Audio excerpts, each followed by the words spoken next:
لله نحمده ونستعينه ونستغفره ونعوذ بالله من شرور أنفسنا ومن سيئات أعمالنا. من يهده الله فلا مضل له ومن يضلل فلا هادي له.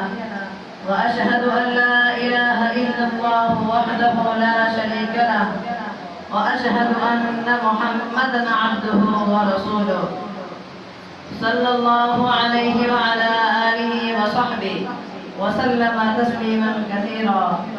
أما بعد، فيا عباد الله، جاء في كتاب الله تعالى: فإن مع العسر يسرا، إن مع العسر يسرا. هذه إشارة عظيمة أنه كلما وجد عسر وصعوبة فإن اليسر يقارنه ويصاحبه، حتى لو دخل العسر جحر ضب لدخل عليه اليسر فأخرج، كما قال تعالى: سيجعل الله بعد عسر يسرا.